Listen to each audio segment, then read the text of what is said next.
Voilà, on commence notre cours. On est aujourd'hui le mardi 29 décembre, le 12 Tevet.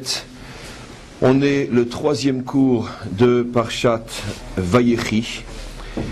Et on continue sur la notion qui nous a permis de terminer le cours d'hier, comme une toile qui se tisse jour après jour, comme un collier qui se construit morceau après morceau, et comme notre délivrance qui s'approche jour après jour.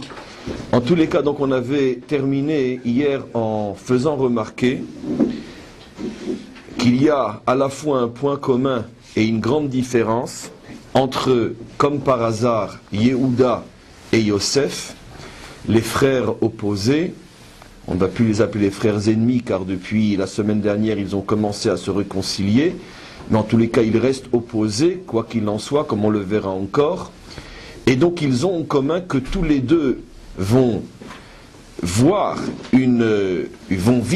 une inversion au niveau de leurs enfants.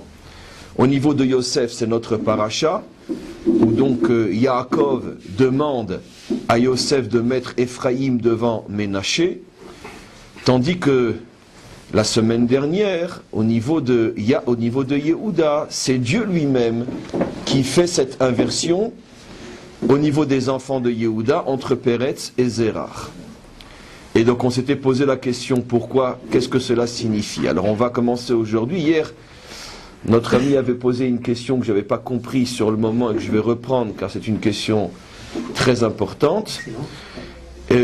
La question avait été posée, mais alors pourquoi on ne continue pas à faire comme Yosef, comme Yaakov, enfin comme Yosef, peu importe, aujourd'hui? Et donc la question était la suivante: comment se fait-il effectivement, j'avais pas compris la question hier, comment se fait-il qu'on ne continue pas, quand par exemple un père a un aîné et un cadet, un Bechor et un Tsaïr, pourquoi quand il bénit ses enfants, puisqu'on continue à dire Yesimcha Elokim Kefrem Uchem Naché, pourquoi on n'avertit pas les mains comme Yaakov l'a fait? Et donc en vérité la réponse est providentielle, parce que c'est exactement ce que je veux commencer à expliquer aujourd'hui. C'est précisément parce que c'est l'une des différences importantes entre l'inversion au niveau de Yosef et l'inversion au niveau de Yehuda. C'est que justement, comme l'inversion au niveau de Yosef, elle est faite par un homme, aussi grand soit-il, c'est Yaakov. Comme c'est fait par un homme, donc automatiquement ça garde les limites de tout ce qui est fait par un homme. C'est-à-dire qu'au niveau de l'inversion faite par Yaakov, quoi qu'il en soit, Ephraïm reste l'aîné. On ne peut pas changer son statut de cadet. Ephraïm reste le cadet. Yaakov demande que Ephraïm soit mis devant Ménaché, mais ça reste malgré tout le cadet. Il est né après Ménaché. On ne peut pas changer fondamentalement son statut. Et on verra donc ce que ça signifie dans quelques instants. Donc biologiquement, si vous voulez, Ephraïm reste le cadet, simplement que Yaakov demande à Yosef de considérer Ephraïm comme le Bechor, comme l'aîné, mais bien qu'il ne l'est pas véritablement. Alors que l'inversion qui s'est produite chez Yehuda, c'est ce qu'aussi d'autres avaient mis en évidence hier, l'inversion qui s'est produite au niveau des enfants de Yehuda est une inversion totale, irréversible, puisque étant provoquée par Dieu lui-même, et Dieu faisant que celui qui normalement aurait dû être le cadet sort finalement le premier, donc il est véritablement l'aîné. Il est un cadet devenu, d'une manière irréversible, le Bechor. Ce qui veut dire que l'inversion faite par Dieu est une inversion extrêmement solide, indestructible, alors que l'inversion faite par Yaakov est une inversion extrêmement fragile, puisqu'il ne peut pas changer réellement la réalité réelle. D'où la réponse à votre question.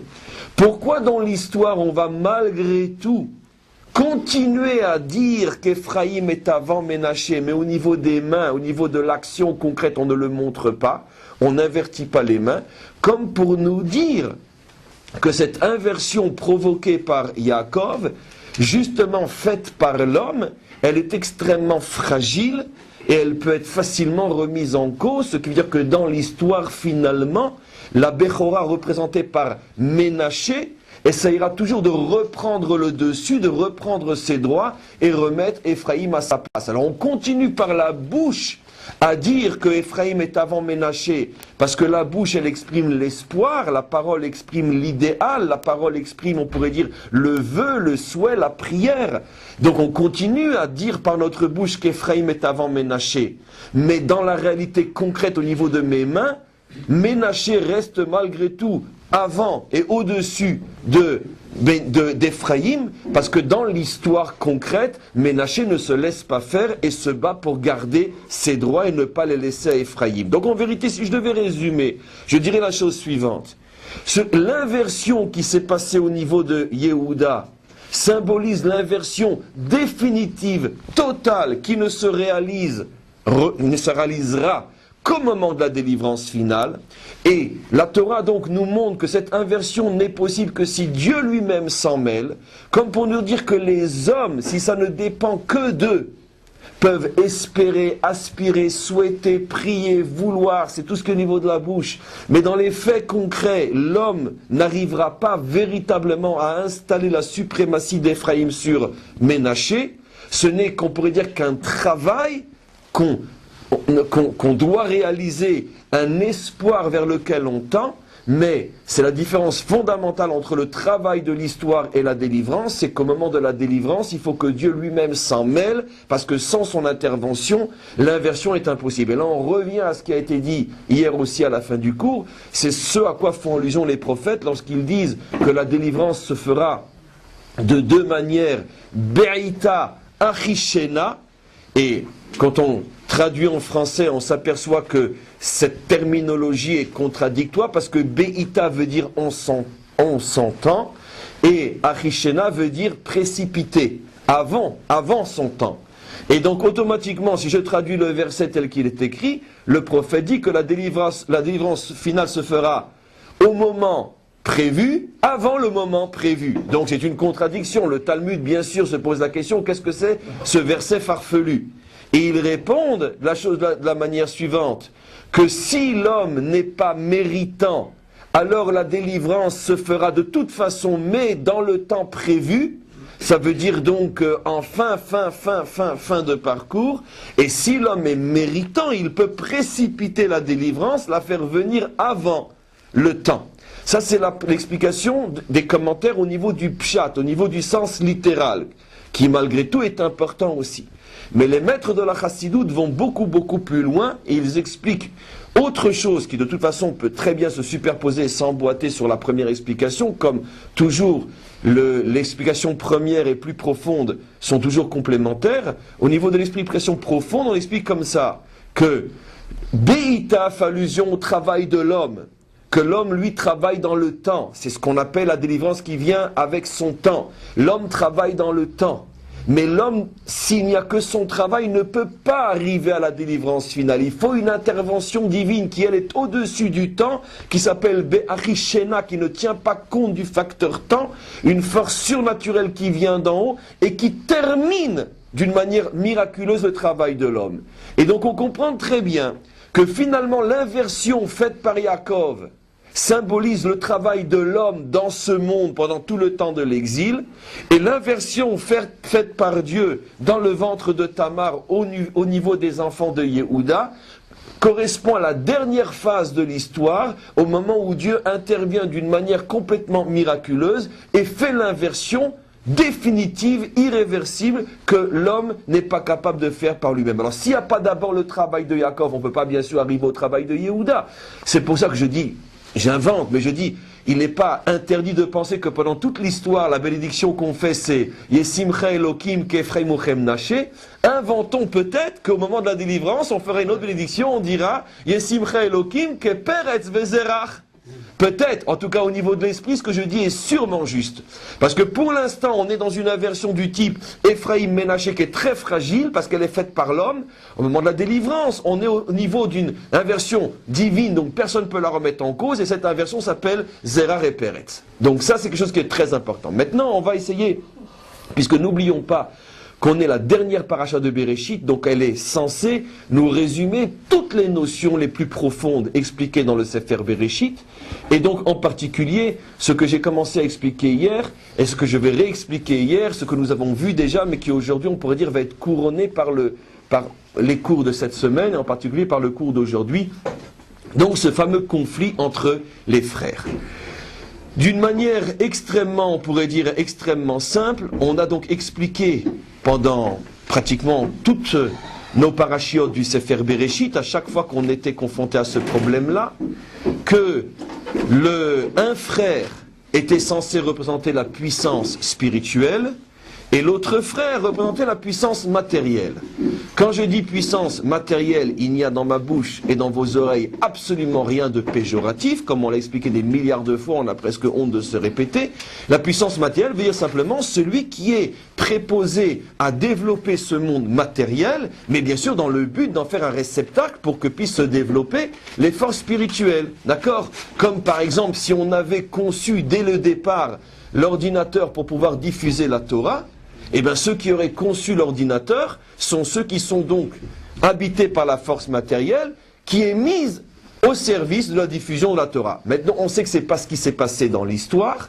Le frère qui avait la force matérielle n'a pas voulu mettre sa force au service de la spiritualité, et quand on a inventé l'ordinateur, c'était ou pour des problèmes militaires, ou pour des problèmes économiques, ou pire encore, pour de la débauche, du porno et tout le reste. Mais en tout cas, quoi qu'il en soit, pas pour du spirituel. Maintenant, dans le langage de la Torah, comme on le sait, je me répète, le frère qui est censé représenter la puissance matérielle s'appelle l'aîné, et le frère qui est censé représenter la puissance spirituelle s'appelle le cadet. Maintenant, le problème c'est que quand moi, et quand vos oreilles entendent aîné, cadet, c'est dans le monde tel qu'il est, après que ce soit déjà produit l'inversion dans le mauvais sens. Parce qu'au tout début de l'histoire, encore une fois, je ne fais que répéter des notions qu'on a vues puisqu'on conclut maintenant Sefer Bereshit, au tout début de l'histoire, il y a eu une inversion dans le mauvais sens. Et c'est pour ça que maintenant toute l'histoire, c'est refaire une inversion dans le bon sens. Et comment nos maîtres nous parlent de cette inversion dans le mauvais sens, dans leur langage hyper codé, ils expliquent la chose suivante, c'est que quand les deux luminaires ont été créés, la lune et le soleil, c'est du code bien sûr, il n'y a rien à prendre à la lettre, les deux luminaires ont été créés de la même grosseur, et la lune ne recevait pas sa lumière du soleil, la lune avait sa propre lumière, mais il y a eu une inversion négative qui s'est produite avant que ne commence l'histoire biblique, qui est le modèle fondamental de l'histoire humaine. Il y a eu une inversion, la lune a été diminuée, elle a été placée sous le soleil, et en plus de sa diminution quantitative, elle a aussi une diminution qualitative, puisque maintenant elle n'a plus sa propre lumière, et elle reçoit sa lumière du soleil. C'est la lune qu'on connaît.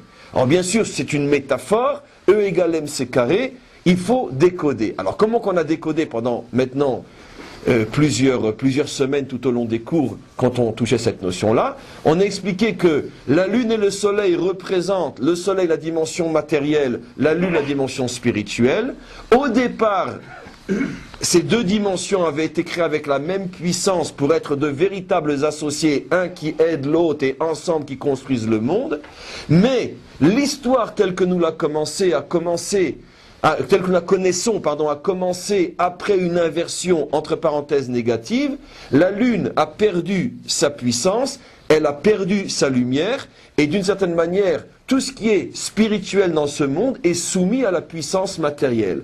La spiritualité est soumise à la puissance politique, à la puissance militaire et à la puissance économique, comme on le voit depuis que l'homme est sorti des cavernes. La religion est un instrument entre les mains du politique, du militaire et de l'économique. Et la vraie religion, de toute façon, est pratiquement invisible, on ne la voit pas, elle traverse l'histoire dans les souterrains, parce qu'à chaque fois qu'elle lève la tête, on la met dans un cachot, et donc, de toute façon, la vraie religion, on ne sait pratiquement pas où elle est, et la religion officielle est une véritable prostituée qui se débauche avec celui qui lui offre le plus, c'est donc toutes les religions officielles dans le monde.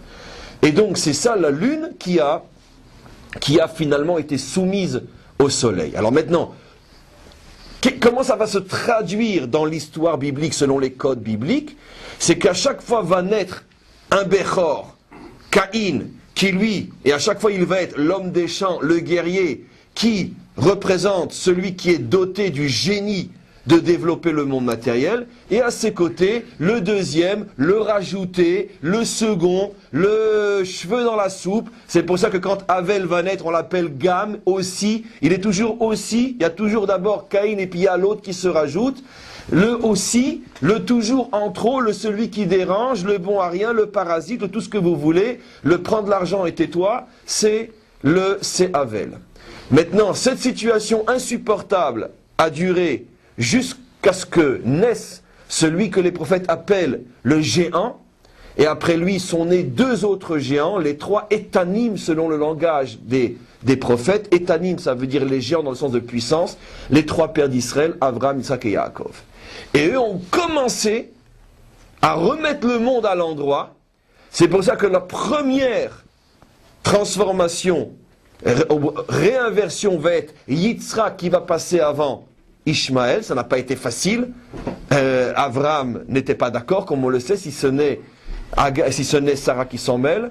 Après, la réinversion positive va se faire, bien sûr, entre Yaakov et Esav. Et au niveau des enfants de Yaakov, l'inversion potentielle va se jouer au niveau, bien sûr, des deux enfants qui incarnent, comme on le verra encore, qui incarnent ces deux forces à l'intérieur de la famille d'Israël. C'est bien sûr Yosef et Yehuda. Et tout le conflit est entre eux, et on va voir donc, comme j'explique au niveau du cours, comment l'inversion se fait chez chacun des deux. Alors maintenant, avant d'aller plus loin, on a donc trouvé le lien entre la lune qui diminue et le problème entre les frères, mais rappelez-vous que c'est aussi ce qu'on avait expliqué selon l'explication du Zohar, le fameux principe du Yiboum. C'est quoi le Yiboum? C'est le mari qui devient le fils. Et on avait expliqué que c'est aussi cette même symbolique qui revient constamment. Celui qui était en haut se retrouve en bas. Le mari, bien sûr, est en haut. Il est au-dessus de l'épouse. Et s'il se retrouve fils, il est en dessous de la mère. Et complètement dépendant. Ça veut dire que la Torah nous parle toujours du même problème, mais on pourrait dire dans un habillage différent. Mais fondamentalement, le problème essentiel dont parle la Torah depuis la Parashat Bereshit, c'est que notre histoire, l'histoire humaine, est la conséquence d'une inversion entre les valeurs, et que ce qui devrait être en haut, le fils, le mari, se trouve en bas, le fils. Et donc tout le problème, c'est de reconstruire. Alors, comme j'ai expliqué, surtout pour ceux qui sont arrivés un peu plus tard, le fait que l'inversion au niveau de Yosef a été faite par l'homme, Yaakov, prouve qu'elle est extrêmement fragile. Ce n'est que l'inversion dont l'homme est capable pendant tout le temps de l'exil, et donc avec toutes les fragilités. C'est pour ça qu'on ne continue pas à inverser les bras lorsqu'on bénit nos enfants aujourd'hui, comme pour dire que Ménaché n'accepte pas véritablement d'être après Éphraïm. On continue à le dire comme une prière, mais on ne le réalise pas avec les mains. Par contre, l'inversion faite au niveau de Yehuda, c'est l'inversion de la délivrance qui est totale, puisque c'est le cadet qui devient le Bechor, biologiquement parlant, donc c'est irréversible. Alors maintenant, on va attaquer très globalement les bénédictions, et on va lire ensemble le premier verset du 49e chapitre dans Vayechi. On va commencer le début. On ne lira pas aujourd'hui, ni je pense, ni demain, toutes les bénédictions du début jusqu'à la fin, mais aujourd'hui on va en tout cas vraiment les survoler. Ça commence comme ça. Donc après l'inversion des enfants de Yosef, voilà ce que dit le verset. Vayikra Yaakov el banav. Yaakov va appeler ses enfants. Vayomer, et il leur dit. Et asfu ve'agida lachem et asher yikra etrem b'hayta yamim. Je traduis d'abord faussement. Rassemblez-vous, c'est ça le faussement, car ça veut dire autre chose, comme je vais l'expliquer. Rassemblez-vous. Donc Yaakov appelle ses enfants et il leur dit, rassemblez-vous pour que je puisse vous révéler ce qui se passera à la fin des temps. On n'a pas besoin des commentaires pour comprendre, même d'après la traduction littérale, que Yaakov a l'intention de révéler à ses enfants ce qui se passera au moment de la délivrance finale.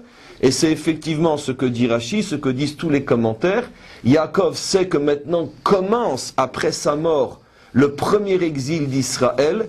Et donc pour donner courage à ses enfants et pour que la transmission puisse se faire de génération en génération, Yaakov qui voit jusqu'à la fin des temps ce qui se passe, Yaakov sait qu'il y aura la délivrance finale, il veut le transmettre à ses enfants, et il veut transmettre à ses enfants le secret de la délivrance finale.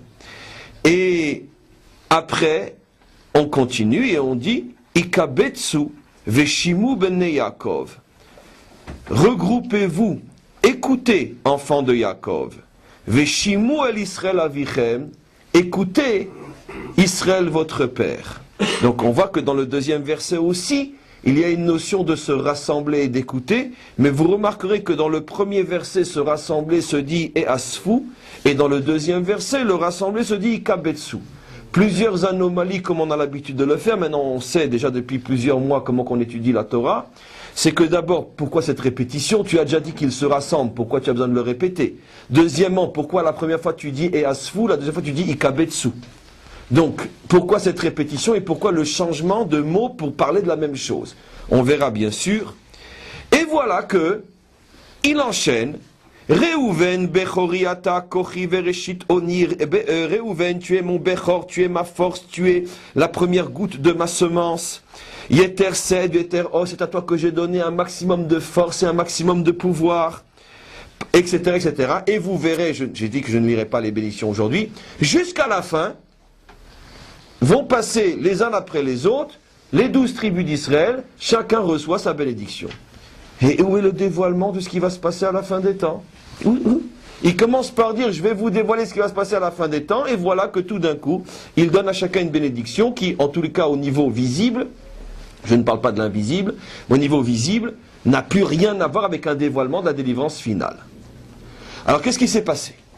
Rashi explique sur place qu'en vérité, effectivement, Yaakov avait l'intention de révéler à ses enfants ce que serait le Ketz HaMashiach, la délivrance messianique, ou avec le Mashiach, mais pour ça il avait besoin d'être animé par l'esprit prophétique, et lorsqu'il a voulu, lorsque tous ses enfants se sont retrouvés devant lui, quand il les a appelés, il avait cet esprit prophétique, il voyait très clairement, et il voulait donc délivrer son message, et le temps que ses enfants, qu'on a été les chercher et qui se rassemblent, hop, tout a disparu. La tradition va même beaucoup plus loin, ce qui n'est pas marqué dans le texte, mais c'est notre tradition orale, c'est qu'à ce moment-là, il a paniqué. Il leur a dit, mais qu'est-ce qui se passe? Est-ce qu'il y aurait parmi vous quelqu'un qui ne mérite pas d'entendre ces secrets, puisque la prophétie m'a quitté? Et c'est à ce moment-là que les enfants lui ont répondu, Shema Israël, Hashem Elokeinu, Hashem Echad, écoute Israël, Israël c'est le Père. Sache que ton Dieu est notre Dieu aussi. Ne nous soupçonne pas d'être non méritants. Et il y a quantité de commentaires qui expliquent qu'est-ce qui s'est passé entre le Père et le Fils. Pour nous, ça ne nous intéresse pas véritablement dans le cours d'aujourd'hui, mais en tous les cas, ce qui est intéressant, c'est qu'effectivement, il avait l'intention de révéler le Ketz, mais il n'a pas pu révéler le Ketz. Donc quelque chose s'est passé. Alors, il a révélé autre chose. Alors en vérité, les commentaires disent une chose extraordinaire. Et je vous le montrerai par bride, parce que pour le montrer pratiquement verset après verset et bénédiction après bénédiction, il faudrait plusieurs semaines pour ça. Et je vous montrerai par bride qu'en vérité, ce n'est pas que Yaakov n'a pas pu révéler ce qui se passerait jusqu'à la délivrance finale. C'est qu'il n'a pas pu le révéler d'une manière visible, ouverte. Lui pensait que ses enfants mériteraient d'entendre visiblement, c'est-à-dire que ce soit du sens, du littéral, tous les secrets de la délivrance, et là il a compris que non, que les enfants n'étaient pas encore au niveau de ce dévoilement visible, et donc il n'a pu le dévoiler que caché derrière, au plus profond des codes de chaque mot, de chaque lettre, des 12 bénédictions du texte. C'est-à-dire que les 12 bénédictions du texte cachent tout le secret de l'histoire d'Israël jusqu'à la délivrance finale dans les moindres détails. Rassurez-vous, il y a une tradition qui dit que même si un maître d'Israël connaît, c'est pas par l'intelligence humaine, bien sûr par une révélation qui viendrait d'en haut, connaît le secret de ces bénédictions-là, s'il le révèle, il meurt immédiatement. Pourquoi? Parce que de la même manière que Hachem n'a pas permis à Yaakov de le faire, il va certainement pas permettre à n'importe quel maître après lui, qui ne peut être que la poussière qui est sur ses chaussures, à Yaakov, de le faire. Le seul qui pourra dévoiler le secret de ces versets-là, c'est le Mashiach lui-même, qui lui n'aura même pas besoin de le dévoiler, puisque lui, il va le concrétiser. Mais tout le secret de l'histoire juive, dans les moindres détails, jusqu'au jour, l'endroit, l'heure de la délivrance, tout est marqué dans ces versets-là. Simplement, ça a été caché, et Yaakov n'a pas pu le dévoiler parce que ses enfants n'avaient pas le niveau. Et si eux n'avaient pas le niveau, ne parlons pas de nous. Alors maintenant, où il y a une allusion plus claire à cela, c'est dans cette fameuse anomalie entre les deux manières de parler de rassemblement. Regardez. La première fois dans le verset qui dit que Yaakov veut révéler Acharit Hayamim, la délivrance à ses enfants, le mot rassemblé se dit et asfou. Et on voit que finalement il ne dévoile rien de visible. Et après on nous dit kabetsu. Quelle est la différence entre les Esof et les kabet? Ne me dites pas en ivrite parce que l'ivrite ne connaît pas l'hébreu. Mais en lâchant la Kodesh, la différence entre les deux, on va le comprendre beaucoup plus loin. Comment s'appelle une âme qui rejoint sa source en hébreu, donc en français un homme qui meurt, les Esof. Regardez, un verset explicite dans notre paracha, Min HaShamayim, c'est notre paracha qui explique elle-même les mots. Prenez plus tard, dans le même chapitre, le verset 29, où Yaakov dit à ses enfants qu'il va mourir. Le verset 29, et regardez ce qui est marqué. Vayitsavotam, il ordonna à ses enfants, on est après les bénédictions, Vayomer alehem, et il leur a dit, Ani ne esaf el ami, je vais rejoindre mes pères. Kivru oti el avotai, enterrez-moi avec mes pères. Et au moment de sa mort, regardez tout de suite après le verset 33, Vayechal Yaakov letzavot et banav, Yaakov a terminé d'ordonner ses enfants, Vayesof raglav el amita, ses pieds se sont rassemblés, ça veut rien dire, ne vous inquiétez pas, sur le lit, Vayikva Vayesaf el amav, il a expiré et il a rejoint ses pères. Et donc, et dans toute la Torah, quand on parle de mourir, c'est le mot les Esof. Donc, que signifie les Esof? C'est effectivement un rassemblement, mais un rassemblement profond, spirituel, un retour à la source, un retour spirituel profond à la source. Lorsque l'âme quitte le corps pour retourner vers sa source, vers sa matrice spirituelle, qui est le monde, les mondes supérieurs, ça s'appelle que l'âme on est Osef et un Neshama. Et donc maintenant, par contre, un rassemblement, on pourrait dire matériel, s'appelle en hébreu biblique, bien sûr, je ne parle pas de l'hébreu de l'Ulpan, en hébreu biblique, ça s'appelle les kabetz. Par exemple, je n'aurais pas le droit de dire en hébreu biblique, si j'ai différents objets sur la table et que je les rassemble, je ne pourrais pas dire ani osef otam. En hébreu moderne, oui, mais pas en hébreu biblique. Je dis ani mekabetz otam.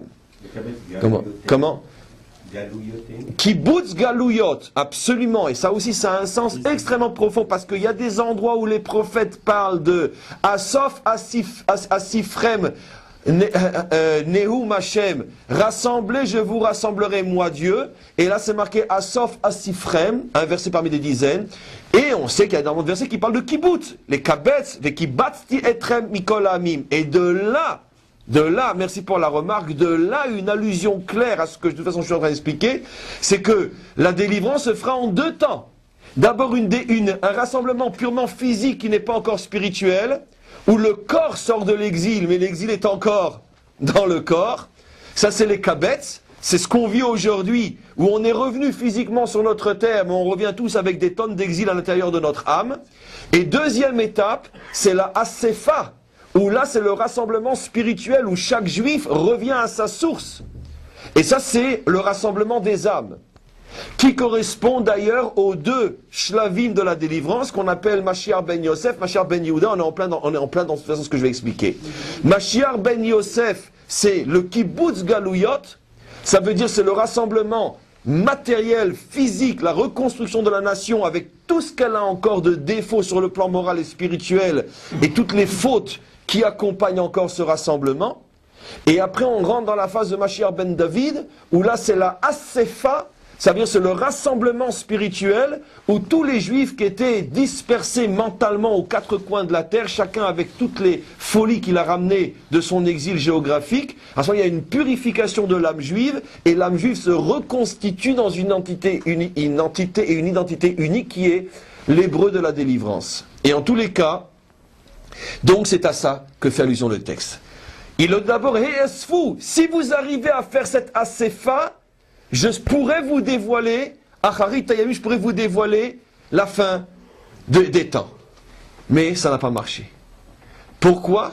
Parce que, malgré qu'il y a eu un début de reconstruction entre Yehuda et Yosef, la reconstruction pour l'instant, elle n'est qu'extérieure, elle n'est pas encore intérieure. La preuve, on le verra, tout de suite après l'enterrement de Yosef, les frères ont à nouveau peur que Yosef leur fasse du mal et se venge, etc.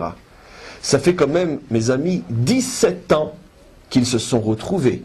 Ça fait 17 ans qu'ils se sont retrouvés autour du Père, grand réconciliateur.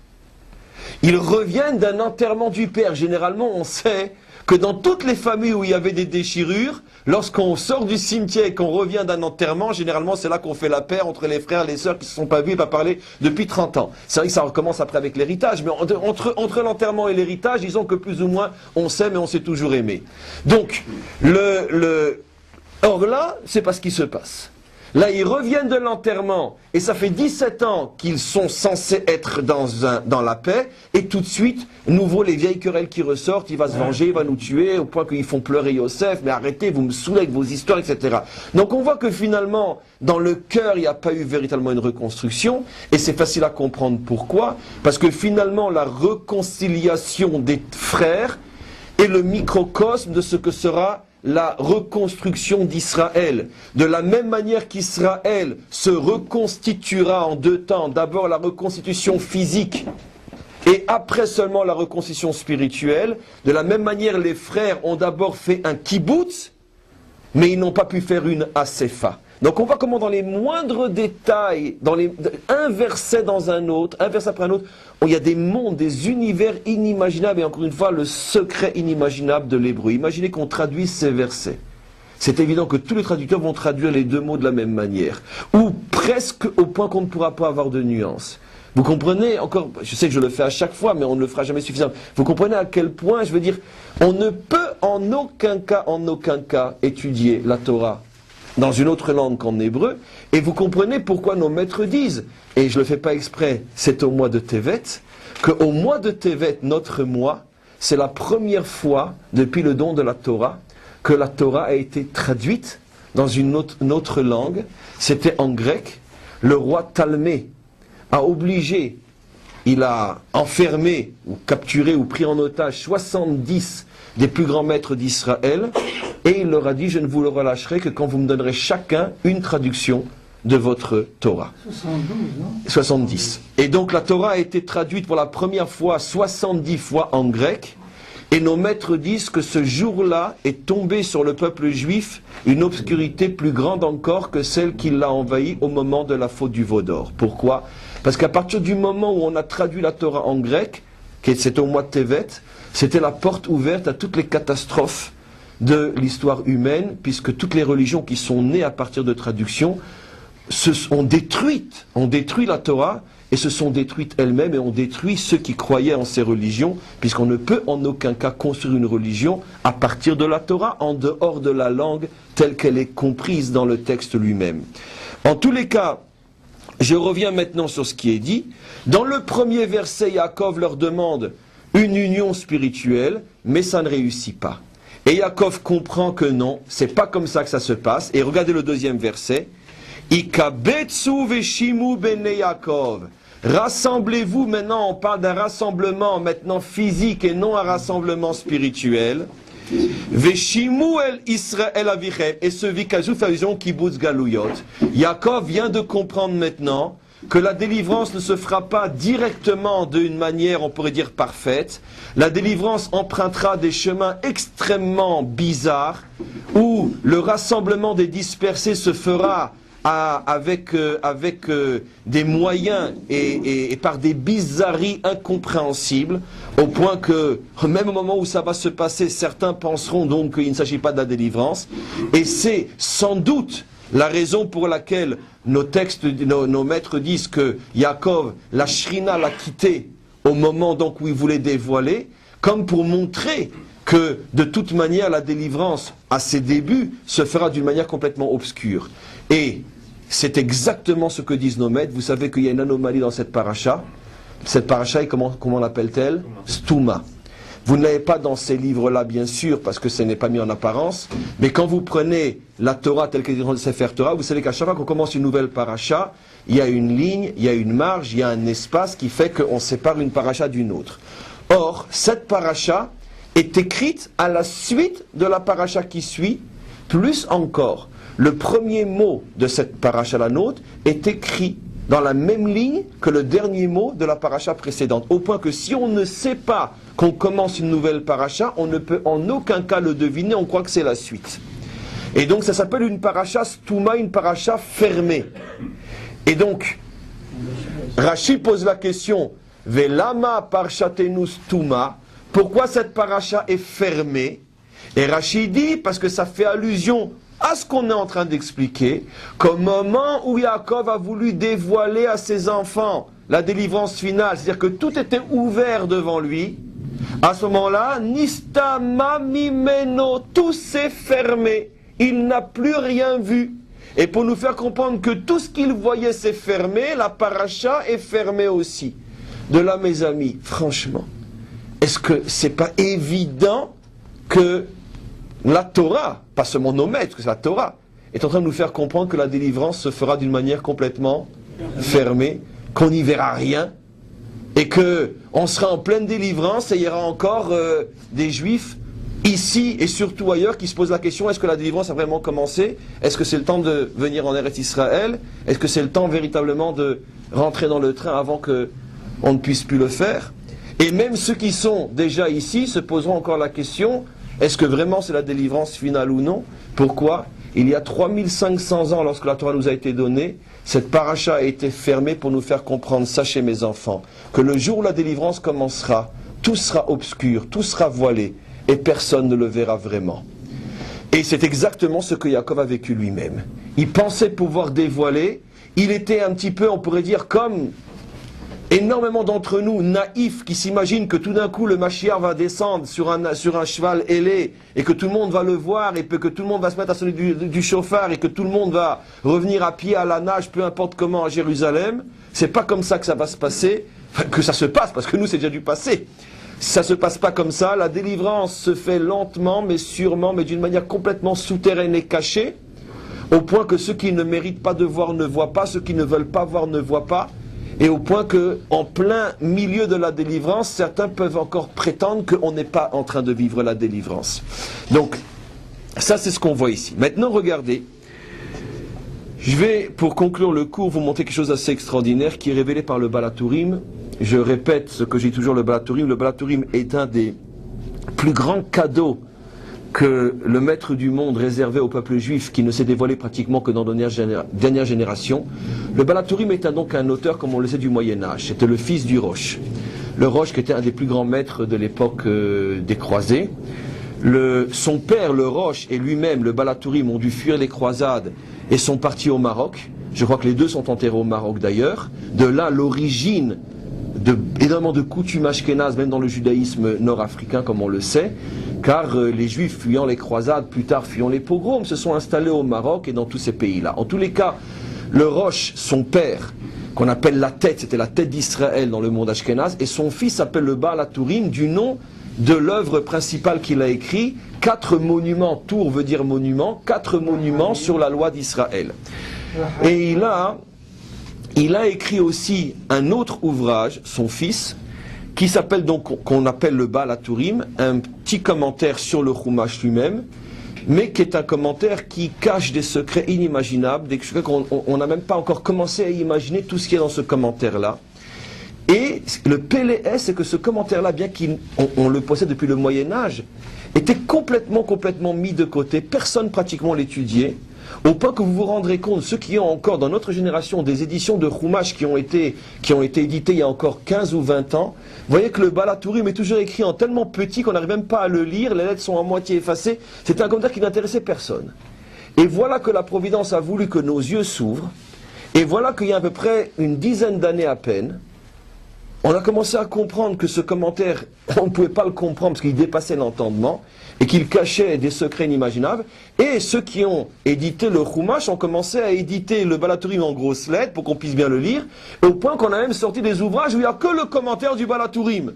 Et maintenant, depuis, on a traduit le Balatourim en anglais, je crois qu'on commence à traduire en français, etc. Mais de toute façon, bon, la traduction, comme toujours, n'arrangera rien parce que c'est trop mystérieux, trop caché pour que la traduction ne fasse pas qu'empirer le problème. Mais en tout cas, peu importe. Le Balatourim, donc, a révélé des clés inimaginables pour comprendre la Torah. Ce que je vais vous montrer, on l'a déjà fait ensemble des dizaines de fois, c'est vrai, pas ces derniers cours, peut-être plus l'année dernière.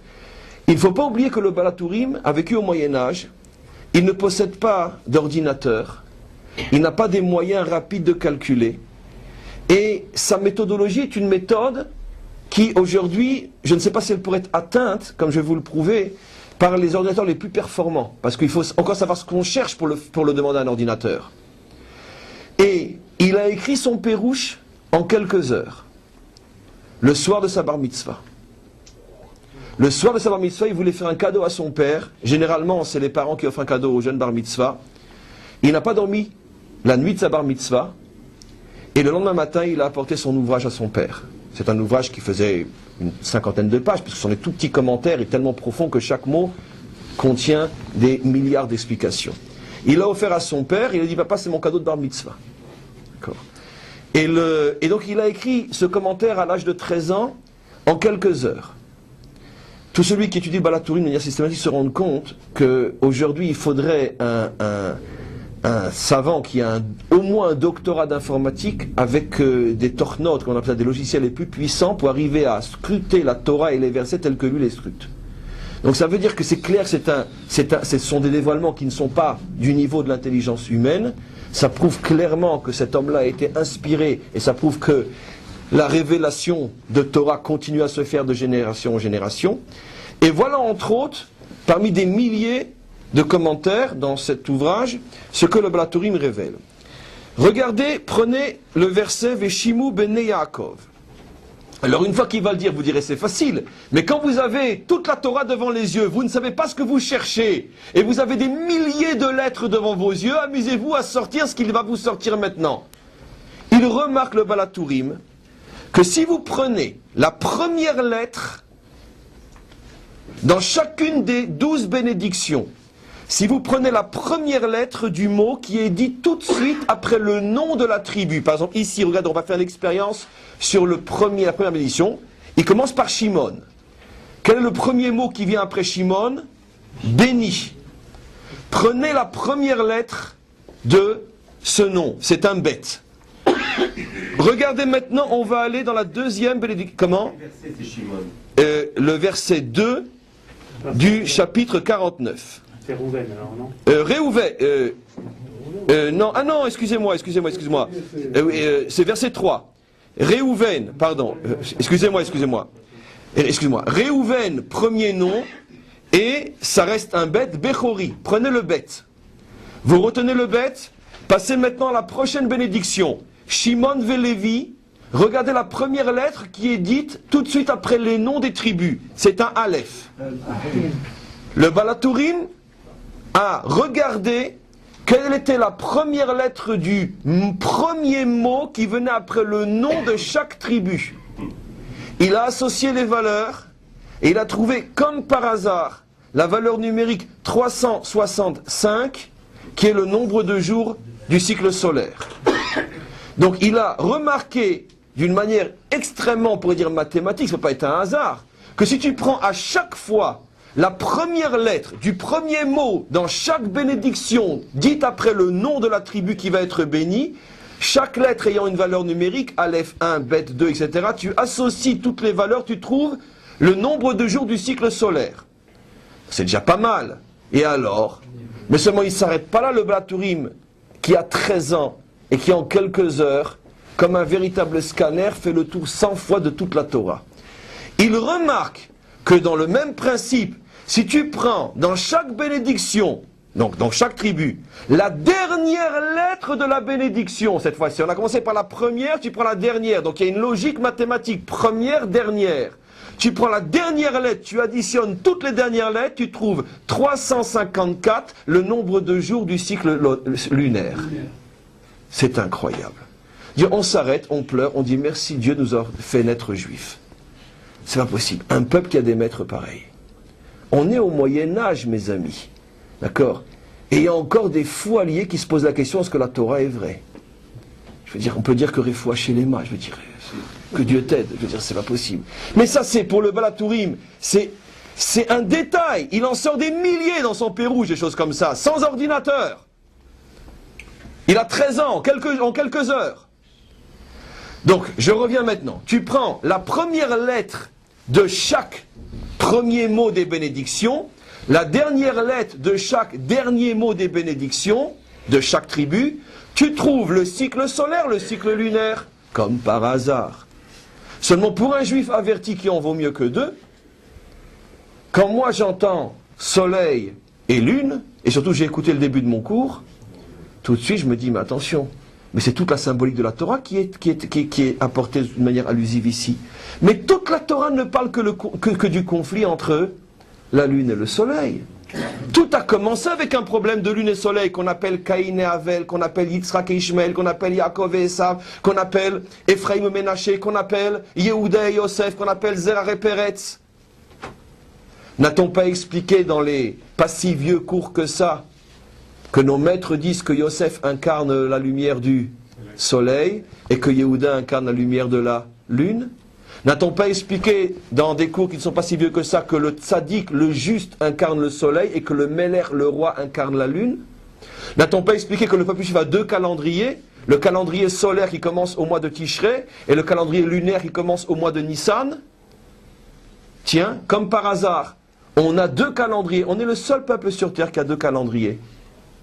Un qui va d'après le cycle lunaire, le solaire, on peut faire l'expérience, peu importe, demandez autour de vous. On est le seul peuple qui a deux nouvel an dans une année. On est le seul peuple qui va d'après deux cycles en même temps, le solaire et le lunaire, et qui s'arrange pour que ils soient toujours réajustés l'un à l'autre. Comme on le sait, nous tous les 3-4 ans, on rajoute un mois, le 13e mois, pour que le cycle lunaire retrouve le cycle solaire, puisque 365, 354, il y a 11 jours de différence, 3 fois 11, un mois, tous les 3 ans, il faut rajouter un mois. On est le seul peuple sur Terre qui, depuis 3500 ans, se soucie de faire coïncider le cycle lunaire et le cycle solaire. Comme par hasard, on retrouve ces deux chiffres-là dans les bénédictions adressées aux tribus d'Israël. Qu'est-ce que le Balatourim veut nous faire comprendre? C'est que lui, il s'arrête là. Parce qu'il en a suffisamment dit déjà. Et j'imagine qu'il tient à sa peau, parce que lui, quand il révèle ça, il vit encore au Moyen-Âge. Très très très loin de la délivrance. Nous, on est beaucoup beaucoup plus proche, on est en plein dedans, donc on peut se permettre de révéler plus.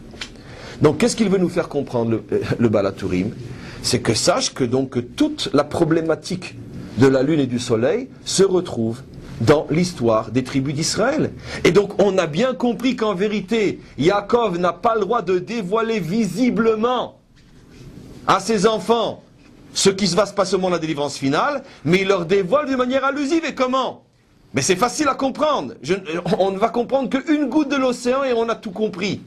Si tu dis que l'allusion au soleil, c'est les Rachetevot, c'est les premières lettres, et si tu dis que l'allusion à la lune, c'est les dernières lettres, début d'histoire, fin d'histoire, on sait très bien qu'on a un principe logique à comprendre. Quand une révélation se fait au début d'un mot ou au début d'un verset, c'est une révélation qui est au début d'un phénomène, et quand la révélation se fait à la fin du mot ou la fin du verset, ça fait allusion à un phénomène qui est le phénomène final. Donc si on commence par la valeur 365 qui fait donc allusion au soleil et on termine par 354 qui fait allusion à la lune, Yaakov est en train de révéler à ses enfants qu'un jour viendra où la lune sera plus grande que le soleil. C'est-à-dire que si l'histoire commence par le soleil, elle termine par la lune. Ça veut dire que l'histoire humaine commence par la vénération du soleil, mais termine par la vénération de la lune. Et Yaakov fait une allusion extraordinaire à ça dans la bénédiction qu'il adresse à Yehuda. Regardez, Yehuda, on remonte au verset 8, Yehuda, verset 8 du chapitre 49. Qu'est-ce qu'il dit? Yehuda ata, Yehuda toi, Yoducha achecha. Tes frères un jour reconnaîtront, je rajoute car c'est le sens, reconnaîtront ta grandeur. C'est-à-dire Yoducha. Ils reconnaîtront. C'est-à-dire quoi? Quand tu es modé, Kanani modé, c'est-à-dire je suis d'accord, je reconnais quelque chose que je ne reconnaissais pas jusqu'à présent. Les odot signifie donc que tu prends conscience de. Yaakov dit à Yehuda, sache que ta grandeur est encore complètement cachée. Seulement un jour viendra au futur, Yoducha, dans le futur seulement, le peuple juif comprendra ta grandeur. Yadecha beoref oivecha, car toi et seul toi peux mettre ta main sur la nuque de tes ennemis. Ça veut dire que c'est Yehuda qui, d'une certaine manière, terminera l'histoire, terminera de débarrasser Israël de ses ennemis. Et regardez ce qu'il lui dit dans le verset 8, toujours. Yishtachavu lecha bene avicha.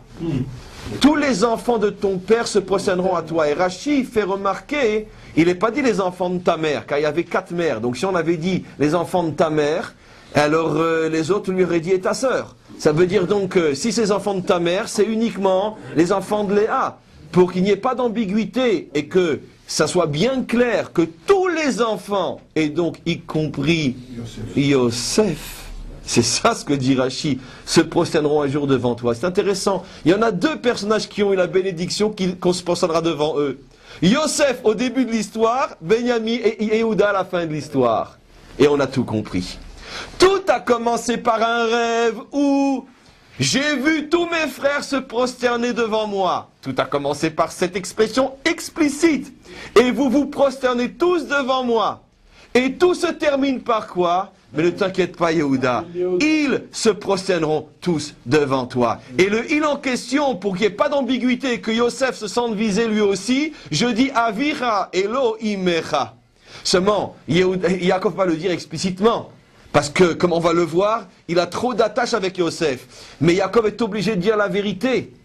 L'histoire a commencé par la suprématie de Yosef, et elle se terminera par la suprématie de Yehuda. L'histoire commence par la suprématie du soleil, et elle se terminera par la suprématie de la lune. Donc, d'une certaine manière, il avait raison lorsqu'il chantait que le soleil a rendez-vous avec la lune, mais la lune ne vient pas. Car en vérité, il ne peut pas y avoir véritablement de vrai rendez-vous entre la lune et le soleil. C'est ou le soleil qui attend la lune, ou la lune qui attend le soleil, ou disons c'est ou le soleil qui est au-dessus de la lune, ou la lune qui est au-dessus du soleil. Mais il n'y a pas, on pourrait dire, de 50-50 entre la lune et le soleil. Toute l'histoire, jusqu'à la délivrance finale, c'est le 365 des premières lettres des bénédictions, c'est le cycle solaire qui l'emporte. Et toute la délivrance est sous le signe du 354, le cycle lunaire, c'est la lune qui l'emporte. Alors on va s'arrêter là pour aujourd'hui. Simplement donc, ce qu'on va expliquer demain, Bezrat Hashem, c'est comment à l'intérieur donc d'Israël se retrouve l'histoire du soleil et de la lune. Parce que ce que je veux dire, c'est la chose suivante, juste pour introduire le cours de demain. Tout ce qu'on a expliqué jusqu'à présent sur la lune et le soleil était plus ou moins compréhensif. Le soleil incarne la puissance matérielle, bonne ou mauvaise, et la lune incarne la puissance spirituelle. Bon, ça je comprends.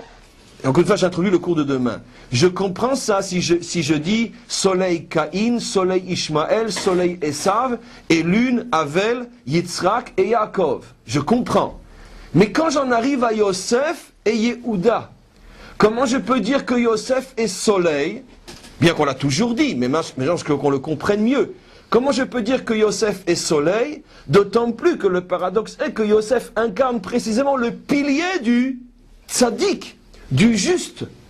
Donc, je ne dis pas que la réponse est difficile, mais simplement, il va falloir qu'on réfléchisse sur ce problème-là. Comment Yosef peut-il incarner ce qui apparemment, chez les autres du moins, représente la puissance matérielle, non spirituelle, alors que Yosef, jusqu'à aujourd'hui, est pour nous le modèle de la lumière spirituelle.